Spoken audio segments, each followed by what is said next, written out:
welcome and thank you all for joining us in our kitchen conversation, our two wonderful guests. For those of you who are joining and streaming, or if you're here with us, we're having these conversations in Boston Rising's kitchen. And I don't know about you, and you guys probably have heard me say this before, especially coming up on Thanksgiving. In my house, when I was growing up, all the most important conversations happened in our kitchen. When I was little, especially around Thanksgiving, there was a big table where the grown-ups, they had conversations, and all the kids had to sit at the little table. And we tried to imitate, we got to drink soda on Thanksgiving, we tried to imitate what the adults were trying to do. We're here, everyone's at the big table. It just so happens that our big table is little, so we're sitting around in a community, but we are actually in Boston Rising's kitchen, because all the important conversations with family happen in the kitchen, and we're all family eating some comfort food. It's cold outside. We got chicken soup, we got bread, we're close cuddling up on people. Casey tried to fill my leg up a little bit earlier. So we're really family up in well, Casey tried to fill my leg. I was trying to Denise's leg up. Ari's here, her husband. I'm uncomfortable. We're all turning red and sweating. But thank you all for being here today and joining us. When I started at Boston Rising, I was going around meeting with people, and we were initially talking about poverty in Boston, what that meant to people in our town, what that meant in our city. And through those conversations and through 2 years of research before Boston Rising Incorporated, we discovered there were three themes, three stories that emerged in the American story around how Americans have risen out of poverty. What's the American story of this country being the land of opportunity, the land of prosperity. And the emergence of those themes were jobs. People came to America, people came to our country for jobs. And when you talk to people in the modern context in the 21st century, jobs are one of the things that come up as one of the tools that people use to rise up to pursue the American dream. The other theme that has come up in these conversations have been education. People go to school, maybe the first person in their family to graduate from college, get that job, get that gold watch when they retire. But the education of people and where they got educated and who they met along the way, education was one of the tools that folks used to get out of poverty. And the last theme that came up through these conversations that people used, that's part of our story, the American story of rising out of poverty, is social connectivity. Social connectivity, and that's networking through professional networks, that's connections through our schools, that's connections with people of the same ethnicity. The story of America, new Americans would arrive, they would meet someone who was from their old hometown, who would offer them their first job. That first job would end up allowing them to go to school, they gave back to the community. So this is the founding of our country. But what we've discovered through these conversations and through our time, through the 21st century, that there's a certain truth that's not being told, and we call that the truth about rising in America. And that is, for some folks in America, education is no longer a tool. In Boston, we have a 35% dropout rate for people of color. And so some might say education is no longer a tool for some of the population in our country. So education might not be a tool for rising. That might be one of the truths. One of the other themes that have emerged about the truth is that in Massachusetts, recently, nationally, we have a 7.9, 7.2 unemployment rate in Massachusetts. It tends to be a lot lower, but in communities like Grove Hall, it teeters between 30% and above at times. And sometimes it doesn't even count the folks who are no longer in the job-seeking workforce. And so education and jobs have no longer become a tool for folks to rise in America, and that's one of the themes, one of the truths that we have uncovered. The other truth that we've uncovered in communities that have high rates of unemployment, that communities that have schools that are no longer tools for rising, the social contract in neighborhoods are fractured. So the idea of knocking on your neighbor's door to borrow a cup of sugar, or having your kids out on the street and having them come home with the street lights come on, that's no longer the social connectivity, knowing your neighbor, is no longer viable in certain communities. So the idea of social connectivity amongst neighborhood lines is no longer a tool for rising. And so we're here to talk. We're here to talk to two friends who know a little bit about helping people reclaim those tools and have stories on which those have been their tools for rising. And so they're here with us today. And so when I was at Boston Rising, I had a chance to have these conversations by myself, and I was meeting a lot of people, and I said, man, I wish I wish my community was with me to hear some of this profound inspiration, this profound wisdom that I was receiving. And so here at Boston Rising, everyone here is a fly on the wall, and so you have an opportunity to hear the words of wisdom, but also to participate. So we're sitting in a circle, and I ask the folks who are here with us in a circle, please join in as an interactive conversation. This is not your typical panel discussion. We're eating soup, cuddling up in a kitchen, for Pete's sake. Like, it's definitely not typical. So with me today, two longtime friends, and I'm going to just read some of their partial bios, and if you can hold your applause until I finish reading them. They're really long, but I'm going to just read some highlights because they're some quite impressive people who I'm proud and honored to be in the ranks of my friends. Denise Korn is the principal and founder of Korn Design, which is a national brand strategy and design firm. In 2003, Denise founded Youth Design, which is a nonprofit organization. It's one of the leading programs that focuses on addressing the critical socioeconomic needs of urban youth by teaching them marketable design skills, access to mentors and professionals, and supporting them along the pathway of higher education. Denise graduated from Cornell University, which I didn't know. Like, you are impressive, even more impressive, with a bachelor's degree in fine arts. She serves as co-president of the New England Creative Economy Initiative. She currently sits on the advisory board of the Boston chapter of the American Institute for Graphic Design and the Design Industry Group for Massachusetts. So please welcome Denise Korn. Save your applause to the end. Denise is with us today. Thanks, Mark. And Casey Recupero, who's a dear friend and who I've known for quite a long time, is the executive director of Year Up and is a member of the Year Up's national leadership team. Under Casey's leadership, the organization here in Boston and nationally has expanded to over 30%, deepening its impact on the opportunity divide facing young urban folks in Boston. Europe currently serves 300 young adults annually, introducing them to internships with over 50 corporate partners. Casey joined Europe in 2004. Before that, he spent some time as a program officer with World Education. Casey has a BA in Anthropology and African Studies from Harvard University and is a 2007 graduate of Lead Boston, as am I. I'm also a Lead Boston graduate. Casey serves on many advisory boards and is on the board of director of several organizations, including the Selection Advisory Council for the Greenlight Fund, Boston Rising Advisory Committee, and Mayor Menino Success Boston Task Force. Please put your hands together for us, too. Quite impressive, the heat of that success. Hopefully it'll rub off on me. And so we talked about the three tools of rising in America, and both of you in your day jobs, you work for and with young people where that truth is no longer relevant. But part of what makes this great is that we all, and both of you, because I know you, a personal story of your own rising. And so I'm wondering if you guys could share one or two critical or pivotal moments from your own rising story that shapes why you do your work today. Okay, I'll just jump in. When Amari was sharing with me sort of the context for this conversation, I started to think about how the moments for me that led me to where I am today are kind of two-pronged.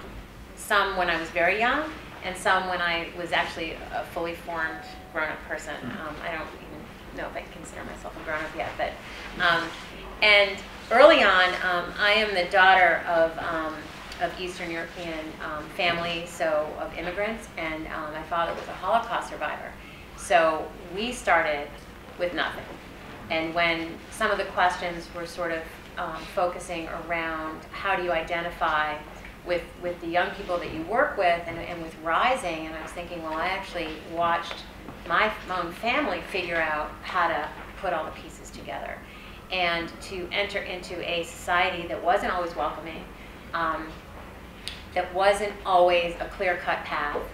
And even though I had the infrastructure of a very strong family unit and a lot of emotional support, when I discovered that I had this artistic bent, that was kind of, I had landed from Mars, you know. And so I had to then, as a young adult and as a high school student, try to figure out how to translate my creative passions and my creative interests into a career path. And so there were people all the way along, that sort of helped me to identify the reality of what that talent was and believed in what it was, and then helped me guide the path. I did go to Cornell University. I do a lot of work in hotels, but everyone thinks I went to the hotel school. I actually studied fine art. I did not go to the hotel school. A lot of my clients went to the hotel school now. But the thing is that no one thought that I would ever go to an Ivy League college. I mean, no one in my purview had ever done that before. And I just decided to go for it. I don't think you can make those choices if you're not even aware that the choices are there. So a lot of rising and a lot of putting it together for me was around people just sharing information and just sharing what is possible. And then a lot of it goes back to the individual to be actually able to believe in themselves and actually use that information in a productive way.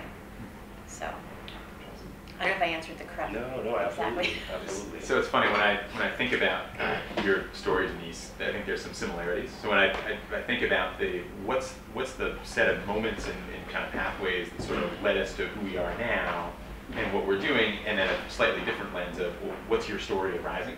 I think there's some kind of intermingled threads. You know, I think I'd also go way back.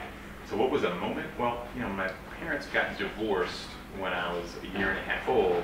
That led to a couple of different things that clearly I think are both part of my rising story as well as what I do now. On the challenging side, you know, it was my mom and I, and there were some pretty tough stretches along that way where, you know, we talk a lot about the opportunity divide at Europe, and there were moments when I said, oh, we're definitely looking back on the wrong side of that opportunity divide. I sometimes tell our students I can't look at a box of Kick cereal without thinking about the WIC program, because, like, you know, WIC was, you know, Kick cereal for us, and that was kind of part of the way we were doing that. But as I've probably grown a bit in reflecting the story, not just some of the hard parts about as my mom was trying to figure out how to do this, there's also what that meant for me. She's a public school teacher and librarian for 20-something years, so I was the laser-focused recipient of her tremendous love, creativity, talent, and really sincere focus on education. And I'm positive that's a big part of my story. So for me, very similarly, a moment, one of my year ups was I was the first person in 20, 25 years from my high school to get into Harvard. And at that point in time, I had every negative stereotype possible you could have at Harvard University. So, you know, again, not having to know anyone who's there, what is Ivy League anyway? Okay, I've been a good student, but and you know, so this must be for people from prep schools who are elitist and snobby and rich and a whole bunch of other things and trust funds and I unfortunately the tour guide that I first experienced as I went around visiting schools at that point in my life confirmed that entirely. He spoke in an accent that you would imagine I was kidding, but he talked like this. And for those of you that said, all right, we're out of here, let's go check out Amherst. And so I think I was fortunate enough that some of my social connectivity people said, look, I think you should go back and visit again because I think this is a good chance. And Harvard is great. I think I certainly benefited from that.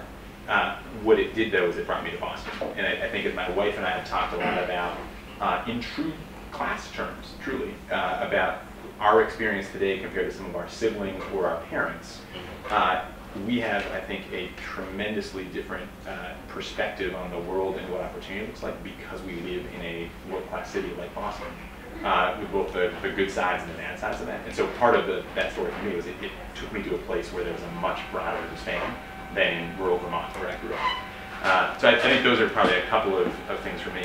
And then clearly along the way, we talk a lot with our students at Year Up about, well, what was your year up? It's not just a program, it's the time when a door opened up that you probably hadn't earned the right to get in there yet, but someone put a bet on you, and I could look back and I could just name people who were those people for me.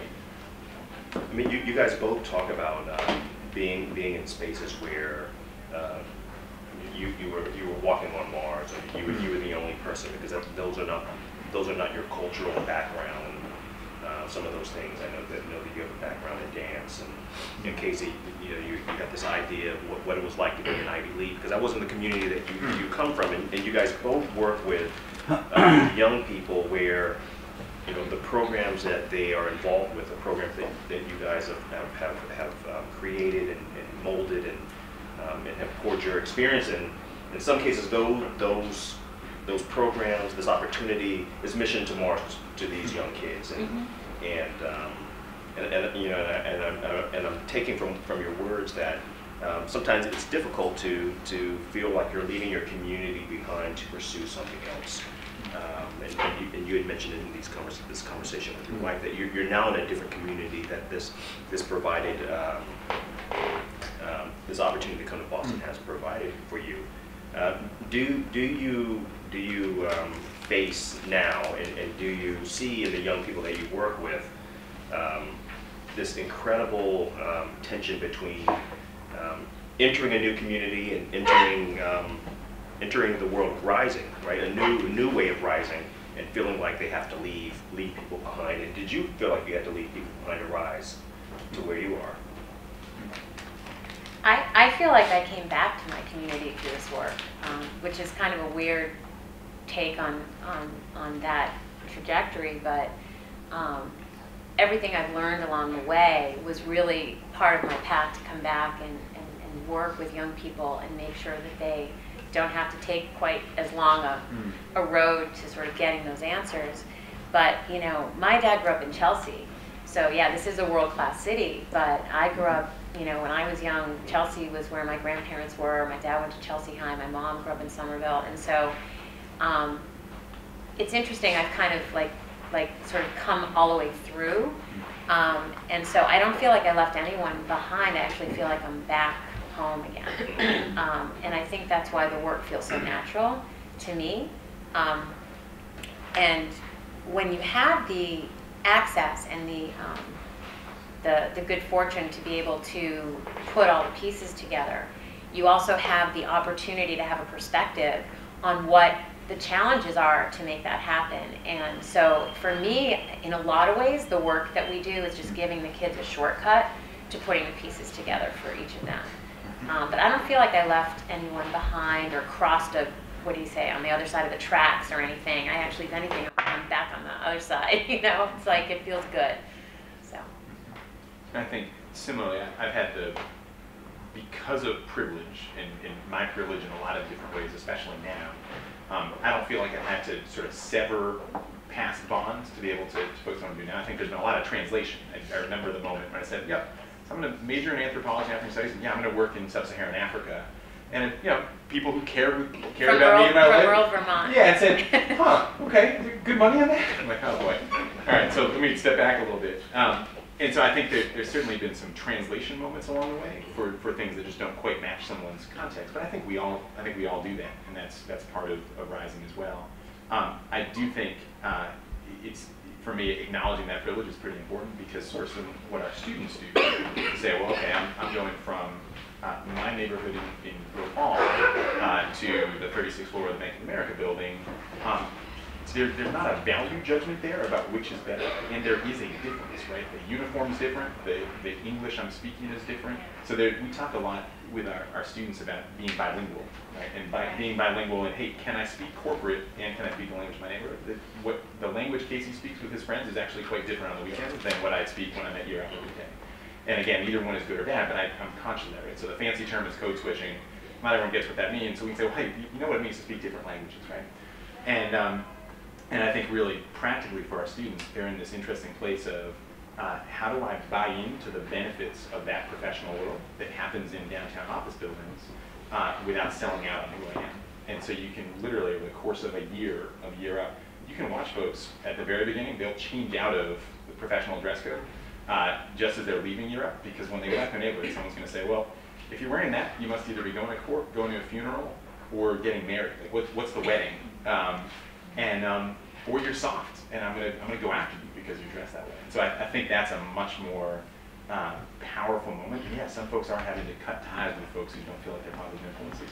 And I got away with the truth of my raising stories. There's enough privilege there that I didn't have to do that.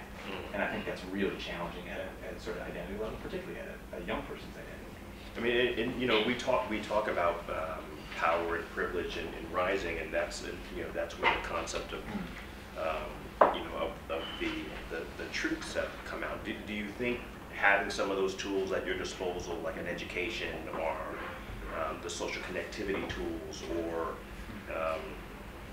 even access to jobs, how much do you see privilege playing into that initially for folks where they're actually working for folks? Is that one of the things that you're seeing in your work? Is that been your experience? I think that a lot of the reticence or the fear of the kids to sort of cross that doorway and sort of enter that world, it melts the minute a professional adult gives them the respect in a conversation that they actually value their input or welcome them into that world because they're bringing a value in. And what I find with mentoring, if it's done the right way, that it melts a lot of the traditional barriers for anybody to sort of feel comfortable and be themselves and add value into the situation. And it's just shifting perspectives from both the side of the young people as well as from the people that are bringing them in and opening up their knowledge set. I had this crazy thing happen to me. I've been doing this work this is our 10th year, but 2 summers ago, we went to, you made me think of it with BOA, but we went to Arnold up in the top of the 111 Huntington building. And we brought the kids in, and we're like, we're going to visit an ad agency, and we all got in an elevator, and we went up, and everyone went in, and we're meeting with all the art directors and learning about what goes on there. And this kid, Abraham, who I adore, he's like glued to the window.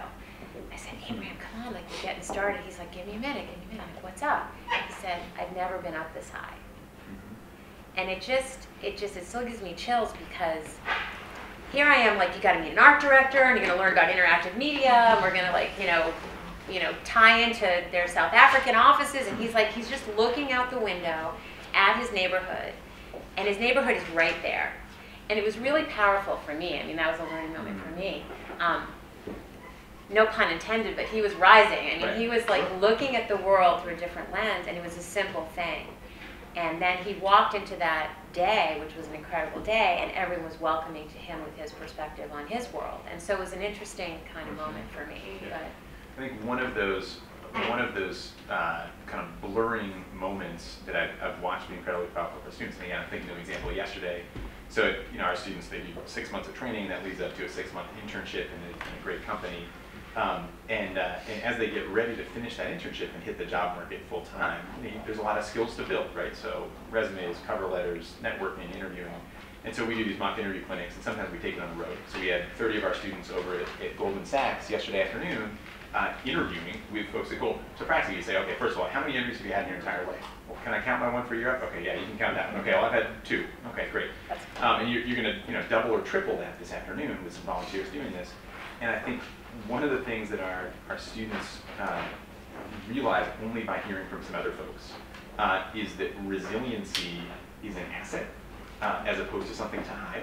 And I think sometimes, certainly the young folks we serve, that it's like, oh man, I have to obscure the fact that I'm a dad and I dropped my daughter off at daycare this morning, and you know I grew up not speaking this language, so my English is something I'm working on. As opposed to people go like, oh my God, tell me all those stories. Like, don't kind of wash all that stuff away. That's the thing that makes me want to hire you. We want to hire people who are hungry. We want to hire people who are going to fight and kind of drive. And so I think there is something about helping folks understand not to be embarrassed of what can be a tremendous asset, which is actually wasn't so easy for me at the beginning. And that doesn't have to be a rags to riches story. But I think that plays into that social connectivity in a really powerful way as well. When I'm talking with someone in my network, what are the stories I should share with them? right. And I think sometimes, at least the young people we work with, tend to steer away from some things that are the kind of best ones we've got. I'm just going to pause because I see people nodding, and maybe there's some questions out there that folks have. I don't want to monopolize the floor. I did say it was open kitchen, but I will talk if y'all let me. Well, Mario, this last point that Casey was making, I just think it's such an interesting thing. It invites a responsibility by all of us in some ways, because one of the big challenges in the funding world is to value the resiliency that you're talking about when you're engaged with young people, when you're engaged with people who live in these tough neighborhoods, and to think of the things that they've been able to cope and deal with, to show up at meetings, to participate in things.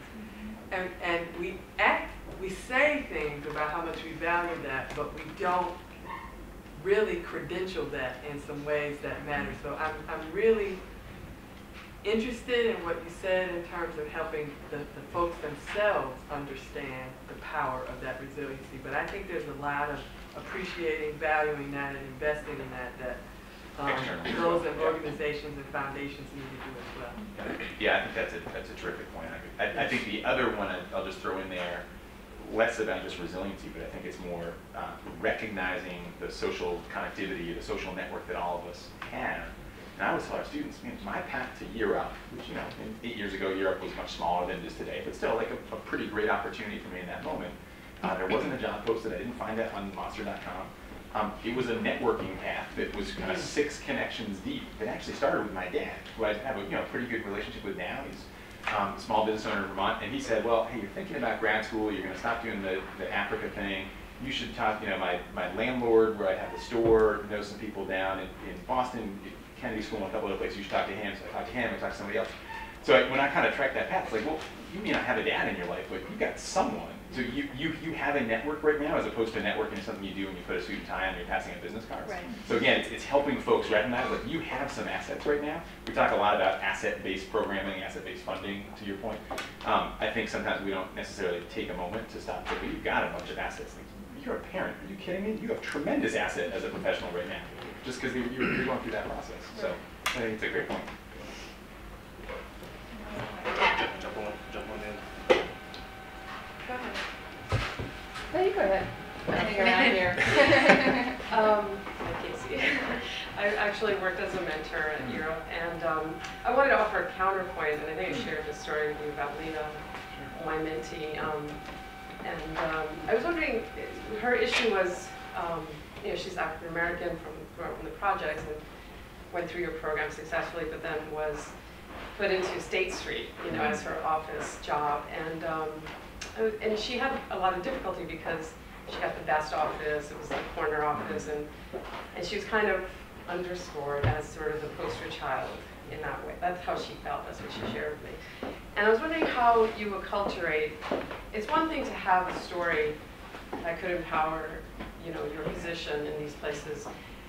In my experience, I found that students don't want to share those stories really necessarily, and the fact that they even took a step to come to a place like Europe or other places is that they're trying to transition out of that. And I think Leah felt when she got to State Street that she was reminded again of something that she thought she had put behind her. And I was wondering, how do you help students acculturate emotionally to, she's Black, she's female, and now she has the best office, and the other Europe students don't. And so she was having a hard time even finding cohorts because of that, and felt very uncomfortable. And when she told me, she said, you know what I mean? And I knew, because I'm a minority and I'm a female and I'm an academic, which also is sort of a trailblazing area.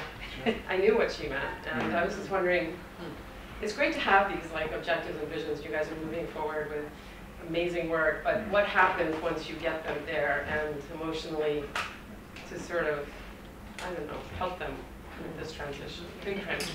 Yeah, it's a great question. I'll certainly share how we think about it or how I think about it, and then it sounds like some of the other nodding heads around the room may want to get on this too. I think what you're describing is there's both the, well, what does it mean to fit in here if I'm still likely one of the onlys for the foreseeable future, right? Okay. So only African American, only woman, potentially the only person here without a bachelor's degree, potentially the only person from my neighborhood, potentially only, Right. a whole bunch of those things. So what does it mean if that's going to be likely true for a while, right? So, we graduate, a couple hundred students every year. We've got 1,500 graduates in Boston. So that's a network that's now starting to grow. Casey, But get on it. It's still pretty small, right? And so, it's all joking aside. I do think that network of other professionals who do have more of that in common helps a lot. Increasingly, it helps when it's easiest to kind of organize when we're folks actually have shared a programmatic experience together. So if you're Europe graduates, it's probably a little easier to put together. But you can find that in other places. But I think what you're raising is it's a pretty deeply personal thing that someone's going through to say, well, what does it mean for me to be going through this right now? So we can talk a lot about that. We can do some of the coaching and advising about that. We can hopefully hook people up with mentors that can help to sort of coach through that. But a lot of it is going to be that individual journey. So I'm interested in other folks around the kind of table room as well. There's an important question about rising. Frankie, then Jody. So this is kind of a similar question, and I'll confess, and I'm going to reveal, Leora and I are obsessed right now with this book about habits, the power of habits. Yeah. And I think partly because I believe that roles like yours that you have, it's a hard role. And I hear you use the word translation, and and when I'm trying, and I have to play that role sometimes too. I'm trying to learn, how do we start shifting the cultures that we're from, really, as white, or I'm a white middle class person. How do we shift those cultures of that big office that you took the guy to, or the State Street? Is that a bank? I don't know. Yep. Okay, I'm not from here. So, and I'm curious, do you all have strategies, the two of you, to try to begin to shift the habits inside these institutions that are little micro practices that you use that you find are successful? Like, I even noticed, like, and I don't mean to embarrass you, Amari, because you did a great job, but when we heard your backgrounds, we just heard all the wonderful boards you're on and all of these things, right? Man, when I even sit down and go, you hear that, and if you're not on a lot of boards, I want to know something else about you, right? I mean, that's a practice we could shift in these moments around translating for one another our connection. I would like to know something that you failed at. That would be helpful to me, something like that. Well, Denise told me she didn't brush her teeth. I thought I would use that one. My husband's here. You can talk to him after. Yeah, absolutely. This work that I'm doing under the umbrella of youth design is really not a program. It's a platform of change. And for me, it's just about engaging my community and what I know best to shift their perception. It's all about that. It's all about looking at the world in a different way and not feeling like you need to fix it, but that you need to share what you have with others. It's all human equity. It's all human, it's just life. And everyone is the same in their basic needs of wanting to learn and understand and connect. And so when we go to Arnold, a big part of that is getting Arnold to sort of let down, it's like a peek, it's what I call it the Wizard of Oz. It's like let down the curtain and just talk. We call it real talk with real designers, and actually they sit on the floor and we talk about how hard it was for them to get to be a creative director at Arnold or whatever. There's only about 4 African-American footwear designers in this country. 2 of them are working at Nike. But, I mean, that's crazy. So the kids, you ask the kids, what kind of design do you like? And they all say, well, I love Nike, I love fashion, I like footwear. And we start to demystify the fact that actually there's a huge opportunity for them to bring what they love and what they see and their value into a world that doesn't really have them in it. And the designers can't wait for them to come. So it's about melting the barriers down so that it's just real conversations like this. I mean, there's a lot of issues that no one talks about, here in Boston especially, that create barriers for people of not just young people and not just young people of color. So you add that onto the incredible inequities that our neighborhoods are faced with trajectory just graduating from high school, and sort of the basic barriers that exist. And then from your perspective, to have people come and think that I don't invite them to come and help fix anything. These kids are amazing. There's nothing wrong with the kids. It's everything around them that is creating the barriers. So I'm right there with you on that. Yeah, I think there's for us, I think we think about this both in terms of just the introduction can sometimes add value and start to kind of shift that, right? So it's in both an organized way or in the, hey, we're working side by side with each other, we don't have this in common, let's learn about each other, can start to shift because it builds awareness. And I think that's really helpful. And at the same time, that's an awful lot to put on a 22-year-old's shoulders, no matter how talented they are. To say, hey, by the way, you're going to change the perception of everybody else. Right. And by the way, you know, like, you get to own your own story, so, you know, edit out whatever you want to. That's a pretty hard lift. And so I do think there's folks in my role, for example, I remember the tipping point for me, and it was probably 3 or 4 years ago, where the first time I sort of took on one of our corporate partners in a meeting for a comment someone had made that was absolutely, you know, seeing our young people as liabilities, not assets. Oh, we're going to save this person. We're going to fix this person. And, you know, for us, those are pretty high stakes relationships, right? Those companies that host our interns end up funding about 2/3 of Europe's operating model. So burning one of those relationships with a company because they didn't really like us pushing back. But I was also conscious enough of the power that I had in that thing, and that, you know, I've got more power because of some of the privileges I've got. I'm the executive director, I'm a Harvard graduate, I'm white, I'm male, you know, like literally a whole bunch of things that kind of went into that. And I think you can do that in the moment, and you can do that in a proactive way as well. So, hey, do you know, we just gathered together about a dozen HR business leaders in Boston a couple weeks ago for a breakfast, say, hey, do you know that tuition reimbursement is a terrific benefit to have for your employees, which is not actually usable if you're relatively low income. So you know, the folks at the bottom of your org chart actually can't use the benefit because they can't front the $3 grand for tuition and then get reimbursed when you show them that they got a B+. So are you aware of that? And you can literally see people going, huh, I guess that wasn't my experience, so I don't know. So that was one that we sort of intentionally were trying to shift to practice, but I think a lot of it really is going to be in real-time conversations, one-on-one, in a group.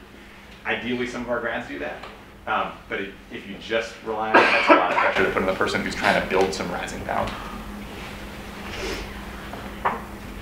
Hi, I'm Joby Hill, and do work a little bit similar to Year Up. And one of the things we do, and I'm having sort of an aha, so I'm a little stuck in it, but Denise, as you started, and we're talking about the social connectivity, we think about this endlessly. I was thinking about what distances people from social connectivity, and it's that distancing, and how do we help more? We happen to work with homeless parents, but whoever. And I was thinking my own, so I'm lost in this sea of swimming thoughts, but what is it that's gonna, allow close the gap, the your crew, all of us to connect further and not feel isolated in that nice corner office, or maybe in a lousy office, or whatever. We use a lot of storytelling. I'm by training and practice a trauma therapist, and I feel like a lot of it is kind of owning who you are and what you are, and we bring in a lot of social connectivity to our organization. We have everybody tell their story, and when we started doing it, it was on this leap of faith that whoever was coming in to volunteer, to do whatever, had a story worth listening to. Our students, the families we connect with, have had horrible roads, tough lives, and it generally worked until I was on my way to a program with a woman who volunteered to teach yoga in her Range Rover one day, and I thought, what the hell is going to happen here? Like, how is this going to fly? And, what's her story going to be? She grew up on Park Avenue, New York, and I was operating the leap of faith, and she had volunteered, and she really wanted to get involved, and I was hoping she wasn't going to get eaten alive in a group, and she said, do you think it would be okay if I shared I battled a cocaine addiction? I said, yeah, that would be okay. Share whatever you want. Thank God she has real problems. Because you sometimes see people who want to help trip over themselves. They trip over themselves. So we work really hard with our partner families to be real and to realize that everybody else around them may feel like they have the wrong office. I struggle sometimes with thinking, oh my gosh, I have the wrong office. I'm accomplished, I have a good education, a good pedigree, struggled as a kid, like whatever. But a lot of just being real and being able to connect back. And when we work with our employer partners, we really work with them on that level. Tell your story. Whoever's mentoring, supervise, that whole storytelling piece, we really wanted to do like a National Public Radio storytelling format, StoryCorps format, but we use that literature a lot of people telling stories about who they really are, breaking down those walls. So. Yeah. Yeah, because I think I'm more on the other end where being an African American, I went to Smith College, I played squash all my life, so I've been one and only. I worked at State Street. Even being an entrepreneur, I don't really have any friends I can kind of call on and bounce ideas off of. But I think I've learned, and I'm young, I'm 24, I've learned that it's not fair for me to say, well, if my life was messed up, your life had to be messed up somewhere else too. For us to have a connection. And as Americans, we like to label things and we like to separate. So I think if we start finding small connections, you're a woman, I'm a woman. That's enough of a battle. Or you live in Boston, I live in Boston. That's enough of a battle. How high is your rank? Mine's pretty high. Right. I think instead of trying to find like, you know, drastic things that make us connected. What about Right. small things that make us connected? You like purple?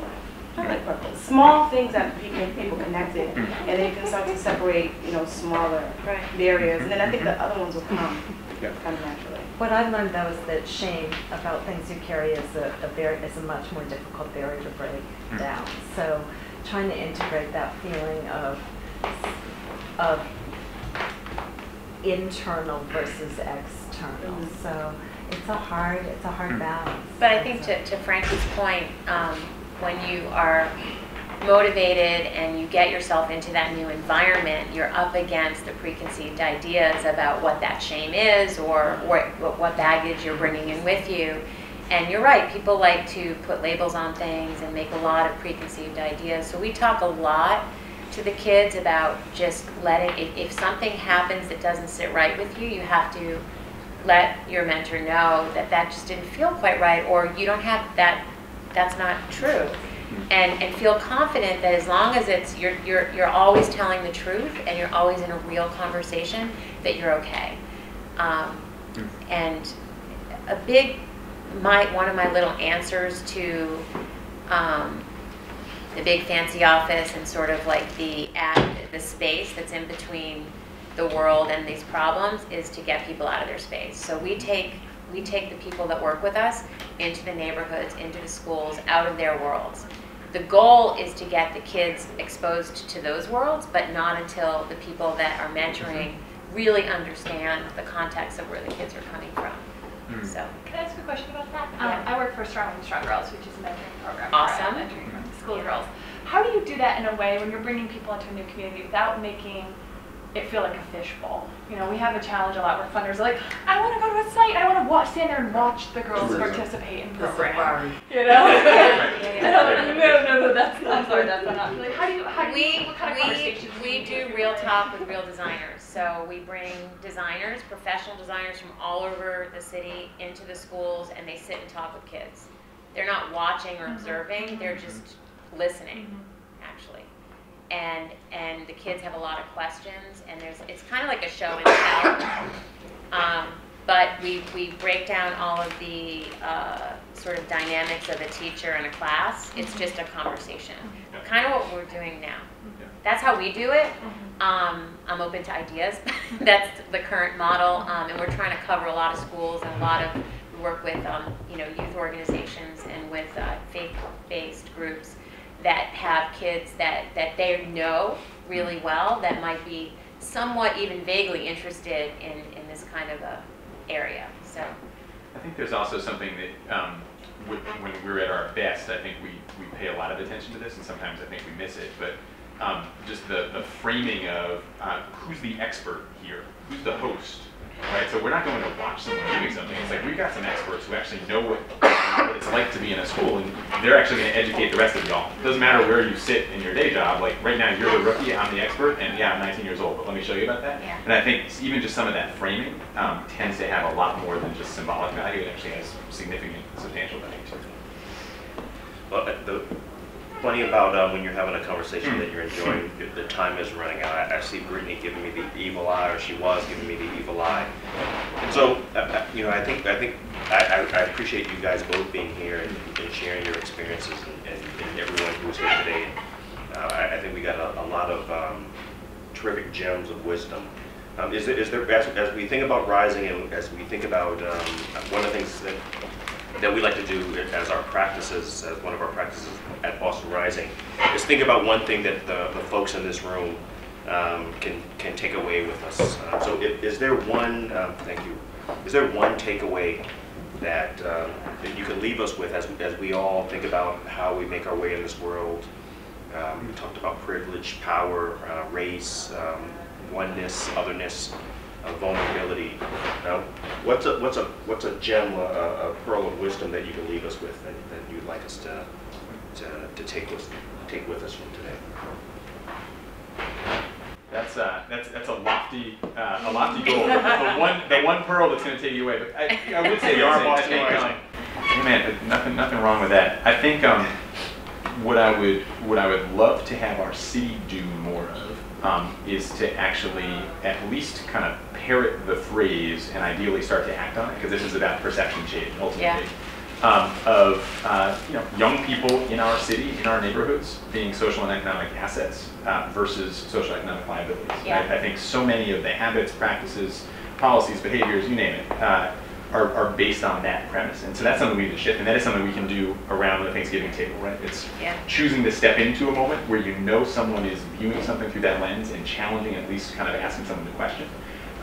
You do it broad-based, you probably need Arnold to design the campaign, and you need the ad council to buy in, a whole bunch of things, right? Definitely need designers. We're working on that. We definitely need designers to get the message right. But I do think there's something really practical then, because human beings will act differently if they actually believe that people are assets versus liabilities. Funders would fund better, employers would hire better, schools would teach better. Young people would have different aspirations about themselves if they truly saw themselves and their peers as assets in the city. And I think that this kind of question or point that you led with, Imari, around unemployment, man, we do, despite unemployment in this country, we have a skills gap in terms of our labor force that we need today and in the future. Right? There's still roughly 240,000 people out of work in Massachusetts, and there's 120,000 open jobs. You can cut unemployment in half if you can match that group, right? Not all of them are the ones that the kind of middle skills workforce, and do some of those you actually do the PhDs, but actually not that many. So I think there is something about saying we've got this other challenge over here, and young people are the answer as opposed to something to fix or solve. That'd be a helpful Thanksgiving conversation next week. All right, so you went up to the city. I'll go really personal. I'll take it down.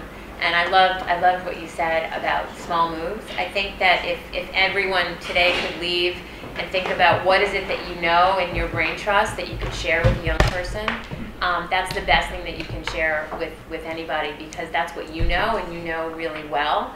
I do a lot of work with chefs, but I'm not a cook. So share your brain trust, and to me that's sort of a big part of what meant the core of mentoring and sort of helping people rise. So. Thank you all. I'm going to turn it over to Brittany to close us out. Yes, thanks so much for coming. Thank you, Casey and